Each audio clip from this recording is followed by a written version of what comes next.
thank you for coming tonight. And those of you who are the trustees, thank you for being here. And students, thank you for supporting each other. So this is not simply a professor giving you a lecture about Neumann and rediscovering Neumann. You're going to have 13 students of German, come on guys, German 101, giving you an incredible and a little bit unusual journey through time, reenacting various tableaus and recreating works. Ann-Kristin Hensen is our visiting German professor from Dortmund, who's doing a wonderful job teaching 2 classes, right? 101, 102 German. And she's going to introduce the students tonight, so enjoy. It's going to be very different. Thank you, Elizabeth. Hello, and a warm welcome to all of you. We, that is my German 101 class, and me, we are very happy to see you here, so many of you, and we look forward to spending this evening with you. The beauty of art is that it gives us the opportunity to get to know a person, even if they're on the other side of the world, thousands of miles and sometimes years away. Even if we don't speak the same language, through art we can tell our stories, share our emotions, and put into words and images what moves us, what excites us, or what scares us. We can provide and take in new perspectives on our everyday life, historical events, mythologies, and fairy tales. However, visiting museums and exhibitions, we often have trouble to really connect to an artist, them being too far removed from our own lived reality. As the Italian novelist and philosopher Umberto Eco once said, historical figures and artists often just don't seem real to us. We might read about them, learn about them in school, maybe even look at their creations, and yet to us they are mere ghosts, rather than people in flesh and bone. But Halloween is over, and we don't want ghosts anymore. We want flesh and bone. And so tonight, we will make the German artist Otto Neumann real, which is not an easy task, considering that, and I'm quoting my students here, there's almost nothing about him on Google. But with the much appreciated support from Elizabeth, we overcame this obstacle and are now happy to take you on a journey through time, rediscovering Otto Neumann. And we will start with the milestones of his personal life, the events that influenced and shaped him and his art. We will bring his artwork to life by presenting it in unique and somewhat unconventional ways, and ultimately demonstrate how Neumann continues to be a source of inspiration. The first presentation by Elizabeth, Trent, Pax, Marcus, and Javante will be focusing on Neumann's life and the stories surrounding it.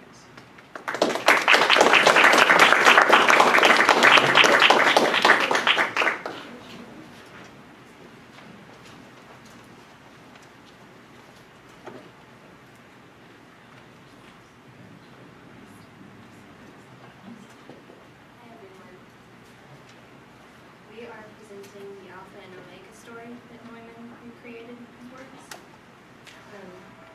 a bit of historical context. On January 15th of 1929, Neumann married a Jewish woman named Hilda Rothschild, and in November of the same year, their daughter was born. Around the time of her birth, the Neumanns moved to the suburb of Stuttgart, and they had very little income because they had moved away from the university, so family members supported them as Neumann experimented. During this time, he experimented with watercolors and still life paintings for around 5 years before giving up. In the mid-1930s, Neumann created his final still life paintings. In the mid-1930s, the family moved to München-Solm, a suburb of Munich, where they stayed for the rest of their lives. Before the end of World War I, Munich had been a center for the visual arts in Germany. Living here, Neumann's productivity skyrocketed. Around this time, he created many of his most famous works, including the Divine Comedy prints, his Passion of the Christ drawings, biblical allusions, and many mythological and African fairy tale-inspired works. Among these were the Alpha and Omega prints. Alpha and Omega, or the Anti-Eden, was originally created by Edvard Munch from 1908 to 1909 during his time in a mental hospital. The following images are Neumann's interpretation, and the accompanying story was written by Dr. Sokol as a summary of the legal version.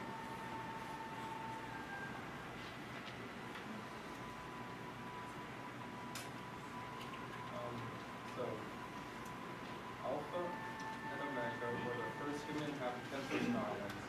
Alpha slept on the grass and dreamed, Omega took a fern and took it from the cozy away. They loved each other and would sit together in the evening, watching the reflection of the moon and the water and of the sea. They would walk in the forest where there were many strange plants and animals. One time, Omega became frightened and she moved into Alpha's protective arms. Though it was dark in the forest, there were many sunny days. One day, Omega was lying in the sun outside the forest, while Alpha was deep in the woods. A large cloud appeared and floated over the island, covering it in shade. Omega became frightened and called to Alpha. When he appeared, he found Omega holding the head of a large serpent and staring into its eyes. Suddenly, it began to rain, and both Alpha and Omega were frightened. Alpha encountered that serpent one day, fought with it, and killed it. While Omega was looking on from afar, another day, Omega met a bear. She put her arms around its neck and sank into the deep, soft coat. She next met a hyena, who failed to respond to her usual affection. Omega made a laurel wreath for him and crowned him, pressing against him as she did so. She was not afraid of even the tiger, and when he brought his head near her smaller face, she put her small hand in his mouth and stroked his teeth. When the tiger then met a bear, he smelled the scent of Omega and the apple blossoms that she loved and which she kissed each morning when the sun rose. Angry and jealous, the two animals fought each other to the death. The other animals craned their necks and observed, but Omega clung to Alpha. Not understanding the warfare, Omega's eyes would change color from bright blue to scarlet.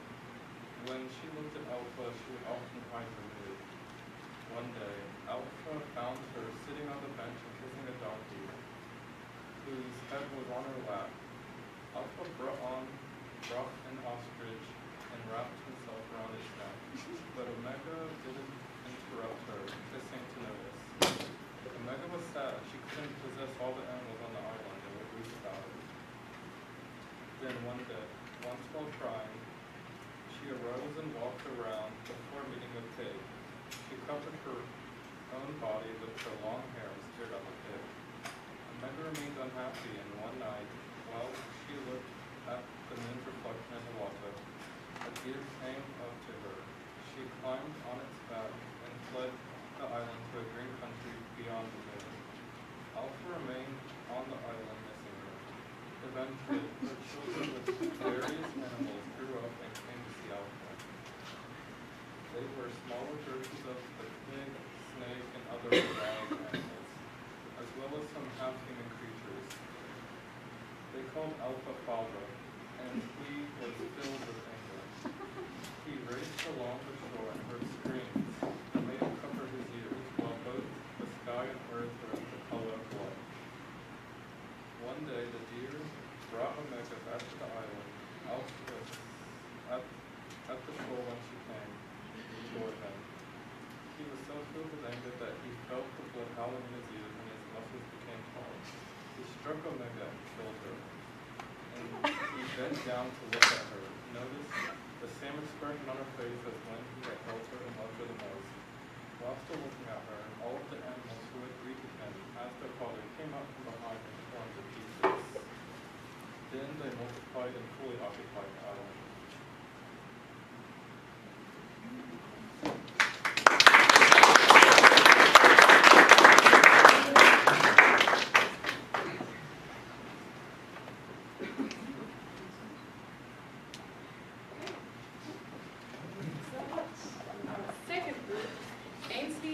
Kim and Destiny has decided to reconstruct the paintings that they found most interesting in very alternative and creative ways.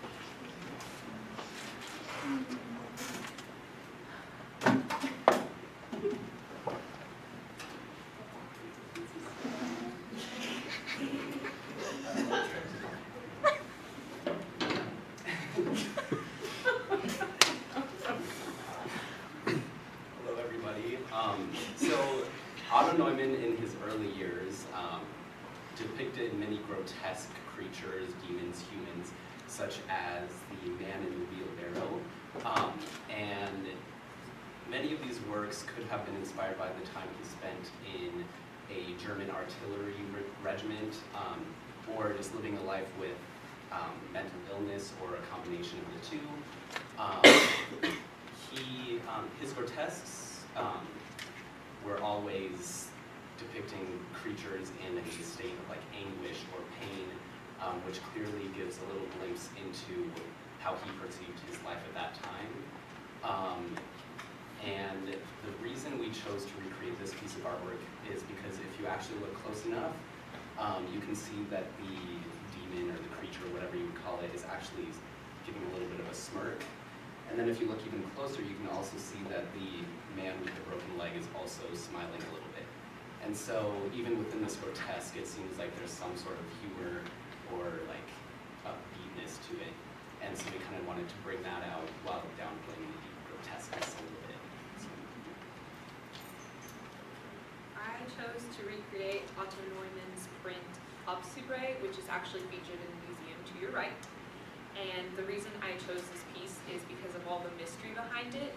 Obsubre has no direct translation to anything, and people don't know why he drew all these crazy figurines on it. And I think it has a lot to do about his mental state during the 1930s, which is when he painted this. He had just moved to Munich, and he was suffering from depression.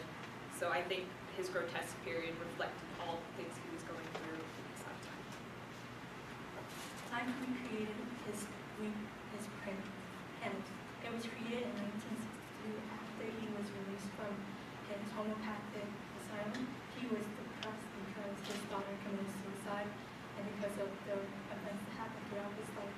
He also, after World War II, moved more towards abstract, and he studied the Greek forms on the vases, and he also studied the abstract forms of Picasso and Matisse. And I chose to recreate this as a water piece because I feel like it symbolizes how he felt trapped within himself. And throughout his artwork, you can see that he focused on the human's complexity and his own inner and internal order.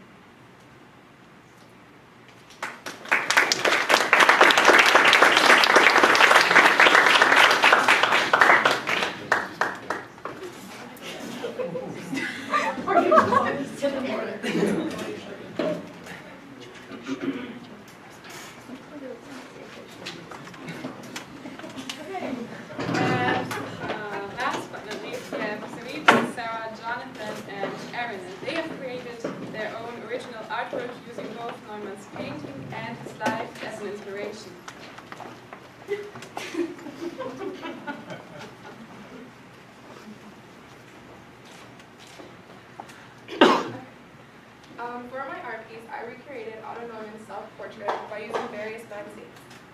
I used various colors to symbolize his inner happiness, and the black background to symbolize the events, such as the camp he was sent to and his daughter's suicide outside of his life. Otto Neumann's life was not at all sad. He had a great marriage and art that he could infuse with his emotions.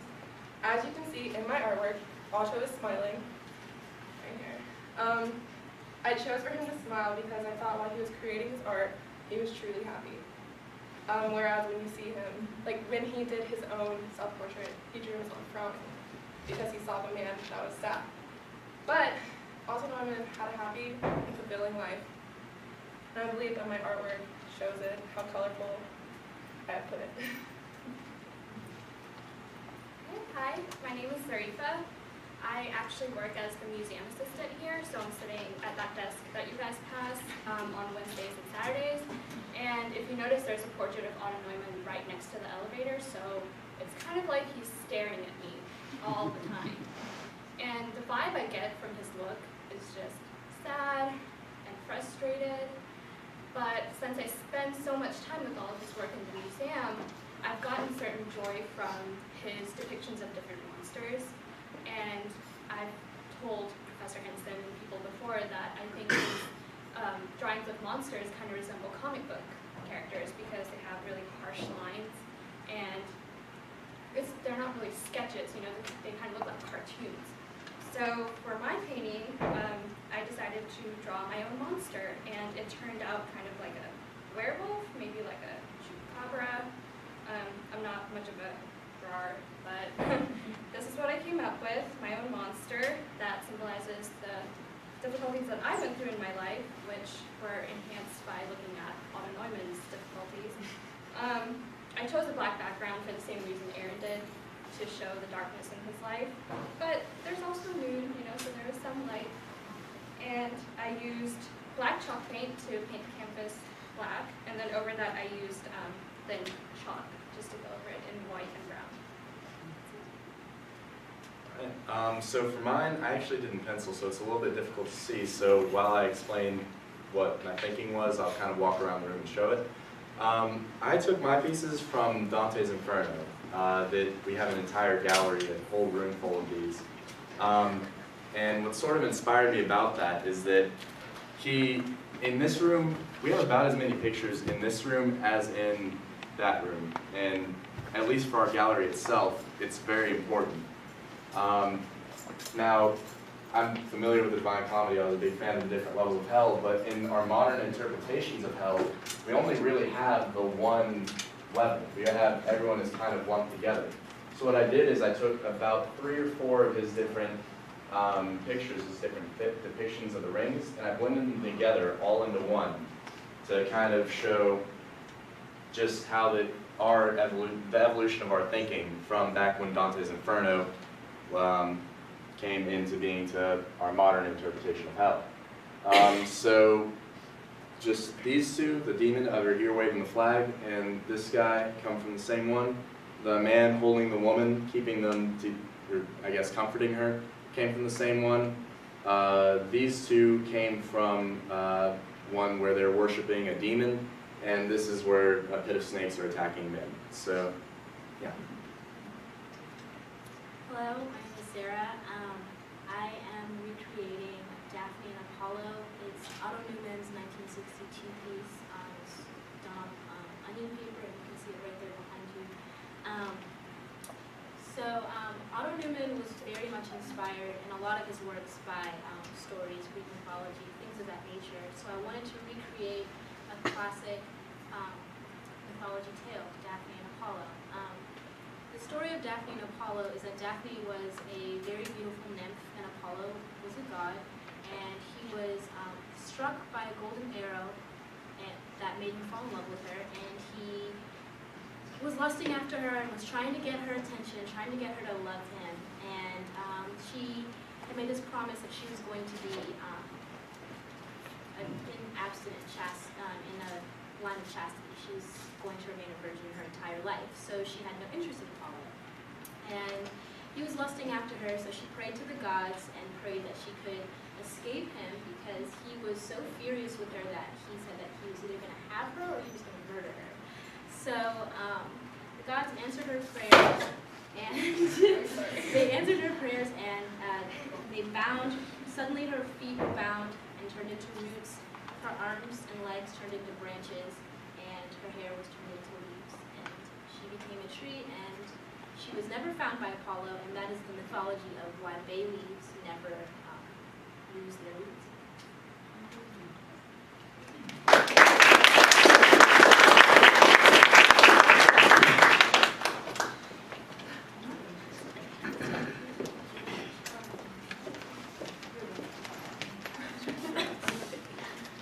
Okay, so this was our last presentation.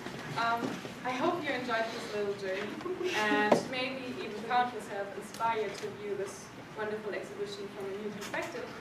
I especially want to thank for making all of this possible for us tonight, and I want to thank all of you for joining us tonight, and of course my wonderful German 101 class for doing such a wonderful job and dedicating themselves to the project. So, applause to you guys. Can we do a group photo with all of you? Would you all come up? With your weird props that you... I don't think we've ever had a little performance like this where students have added.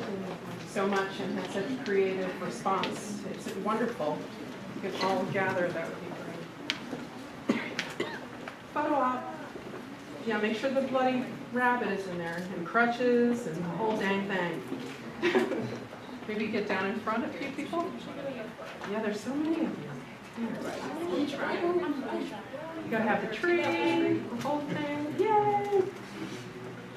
Remember, this is for posterity. Very nice. You guys did an amazing job.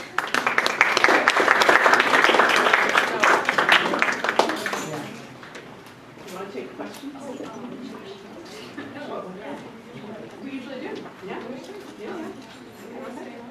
Yeah, just take questions. Yeah, questions.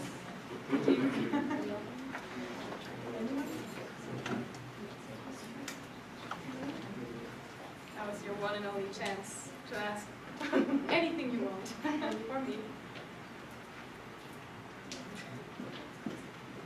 How did you use Otto Neumann in your classroom instruction to further your students' understanding of the German language and culture? We used him mainly in this group project because I wanted my students to really engage with a part of German history and culture by themselves. As we already heard, there's not a lot of material, for example, online on Otto Neumann. The most important things about him, I think, are in this room and in the other room over there as well. So yeah, I really wanted the students to be able to be active, and not only me standing in the front telling them something about Otto Neumann and his art, but really, yeah, enabling them to have a positive, nice experience and create something themselves and really connect to him, make him more real, and not just a figure from a book. I think this activity also kind of made us look deeper into all of his images and really consider them during the context of him living in Germany at that time, and kind of put that into our activities a little bit too. I think it also helped us work better as a class. Like, we all got to work together, get to know each other, and just have fun with it. And did you learn anything linguistically through this project? Well, this is a German 101 class, and to be honest, that would have been a little too difficult, I think. Okay. So that wasn't quite possible at this stage yet. Yes? So what you've engaged in is an act of praxis, which is art in response to other art, which is what he did as well, right? So he's responding to like Dante and these other mythologies. So you've all created something, which is a kind of translation, which is sort of related, I think, to learning another language. You know, obviously it is in that way. But so I sort of have the question, now that you've created art, especially those of you who've created art pieces that are they're permanent. I mean, so what would you want someone to respond, like how do you imagine people responding to your work? Because there's a kind of continuum that happens in a praxis that I think is really fascinating. So can any of you imagine like what someone might do in response to something you've created? I think we've shown that it's possible to actually create artwork no matter how bad you think you are at it. Because I don't think many of us had experience creating artwork before, especially not for public viewing like this. And so it's kind of given us a boost of confidence and shown that art is really whatever you make it to be. You're not an art teacher. No, I'm an international relations major. There you go. Who can draw? Yeah. Honestly, I think art is a strong word to describe mine. You're a good draftsman. The other artists. No, nothing? No? Well, yeah, using more modern materials. Yours is collage. So that's, I mean, as a viewer, I was very impressed by that one in particular. And the one that is recreating the head, which has suddenly taken it into 3 dimensions. And yeah, when you speak about that, Dr. Head, it's you've got the monk story, which is then interpreted by Neumann, which is reinterpreted by Oglethorpe students. So it's 3 times removed. Very interesting. We have some theater majors as well. Yeah.